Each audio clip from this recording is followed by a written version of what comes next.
ANM ನ್ಯೂಸ್ಗೆ ಸ್ವಾಗತ. ಮುರುಗಮಲ್ಲ ಗ್ರಾಮದಲ್ಲಿ ಆಟೋ ಚಾಲಕರಿಂದ ಅದ್ದೂರಿ 66ನೇ ಕನ್ನಡ ರಾಜ್ಯೋತ್ಸವ ಕಾರ್ಯಕ್ರಮ. ಚಿಂತಾಮಣಿ ತಾಲೂಕಿನ ಮುರುಗಮಲ್ಲ ಗ್ರಾಮದಲ್ಲಿ ಆಟೋ ಚಾಲಕರಿಂದ ಮೊಟ್ಟ ಮೊದಲನೇ ಬಾರಿಗೆ ಅದ್ದೂರಿಯಾಗಿ ಕನ್ನಡ ರಾಜ್ಯೋತ್ಸವವನ್ನು ಇಂದು ಹಮ್ಮಿಕೊಳ್ಳಲಾಗಿತ್ತು. ಗ್ರಾಮದಲ್ಲಿರುವ ಆಟೋಗಳಿಗೆ ಹೂವು ಸೇರಿದಂತೆ ವಿವಿಧ ವಸ್ತುಗಳಿಂದ ಅಲಂಕಾರ ಮಾಡಿದ್ದಲ್ಲದೆ ಮಸೀದಿಯ ಮುಜಾವರ್ಗಳಿಂದ ವಿವಿಧ ಪೂಜಾ ಕಾರ್ಯಕ್ರಮ ಹಾಗೂ ಪ್ರಾರ್ಥನೆ ಮಾಡಿ ಗ್ರಾಮದಲ್ಲಿ ಆಟೋಗಳ ಮೆರವಣಿಗೆ ಸಹ ಮಾಡಲಾಯಿತು. ಇನ್ನು ಕಾರ್ಯಕ್ರಮದಲ್ಲಿ ಚಿಂತಾಮಣಿ ಆಟೋ ಚಾಲಕರ ಸಂಘದ ಅಧ್ಯಕ್ಷ ವೆಂಕಟೇಶ್, ಉಪಾಧ್ಯಕ್ಷ ಫಕ್ರುದ್ದೀನ್ ಸೇರಿದಂತೆ ಪದಾಧಿಕಾರಿಗಳಾದ ಲಚ್ಚಿ, ಮೌಲಾ, ಫಯಾಜ್, ಮಂಜುನಾಥ್, ಬಾಲಾಜಿ ಸಿಂಗ್, ಬಾಬು, ಹಾಲಿ, ಮುನಿರಾಜು, ಗಂಗರಾಜು, ಮದನ್ ಸಿಂಗ್ ಸೇರಿದಂತೆ ಹಲವಾರು ಮಂದಿ ಭಾಗವಹಿಸಿದ್ದರು.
अल्लाह तो अपने हबीब के तबीयत साथे खालिक को अपनी बारगाह में कबूल फरमा ले।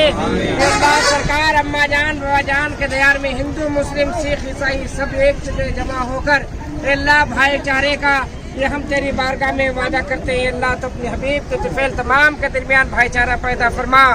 अल्लाह हमारे मुल्क प्यारे हिंदुस्तान में अमन व अमान को कायम फरमा। अल्लाह हमारे ಮಾಲೀಕರು ಮುರುಗಮಲ್ಲ ಗ್ರಾಮದಲ್ಲಿ ಹಿಂದೂ ಮುಸ್ಲಿಂ ಇಬ್ಬರು ಸೇರಿ ನಾವು ಕನ್ನಡ ರಾಜ್ಯೋತ್ಸವ ಹಮ್ಮಿಕೊಂಡಿದ್ದು, ಎಲ್ಲ ಆಟಗಳು ಬಂದು ಎಲ್ಲ ಪೂಜೆ ಪುನಸ್ಕಾರ ಮಾಡಿ ಅದರತ್ತವನ್ನು ಕರೆಸಿ ಎಲ್ಲ ಪೂಜೆಗಳನ್ನು ಮಾಡಿಸಿ ಇದು ಮಾಡಿದ್ದೀವಿ. ವರ್ಷ ಇದೇ ಥರ ಮಾಡ್ತೀವಿ ಅಂತ ನಮಗೆ ತುಂಬ ಇದಿದೆ.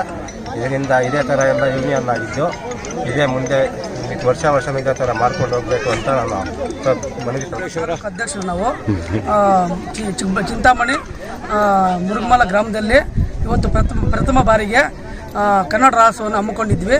ಪುನೀತ್ ರಾಜ್ಕುಮಾರ್ ಅವರು ನಿಧನ ಆಗೋದ್ರಿಂದ ಸ್ವಲ್ಪ ಅವರು ನಿಧನ ಆಗೋದ್ರಿಂದ ಅವರ ಜ್ಞಾಪನಾತ್ಮಕವಾಗಿ ಅವರಿಂದ ಸ್ವಲ್ಪ ವಿಜೃಂಭಣೆಯಿಂದ ಮಾಡ್ದಿರ ಸ್ವಲ್ಪ ಕಮ್ಮಿಯಾಗಿ ನಮ್ಮ ಮುರುಗಮಲ್ಲ ಗ್ರಾಮದಲ್ಲಿ ನಮ್ಮ ಆಟೋ ಚಾಲಕರು ಹಾಗೂ ನಮ್ಮ ಫ್ರೆಂಡ್ಸ್ ಎಲ್ಲ ಸೇರಿ ಒಂದು ಯೂನಿಯನ್ ಆಗಿ ಕ್ಲೀನಾಗಿ ಒಂದು ರಾಜ್ಯೋತ್ಸವವನ್ನು ಮಾಡಬೇಕನ್ನು ಹಮ್ಮಿಕೊಂಡಿದ್ದು, ಅದಕ್ಕೆ ನಾವು ಬಂದು ಅಲ್ಲಿ ಸಹಕಾರ ಕೊಟ್ಟು ಅವ್ರಿಗೆಲ್ಲರಿಗೂ ನಮ್ಮ ಯೂನಿಯನ್ನಿಂದ ಕೃತಜ್ಞತೆಗಳನ್ನು ಅರ್ಪಿಸ್ತಾ ಇದ್ದೀವಿ.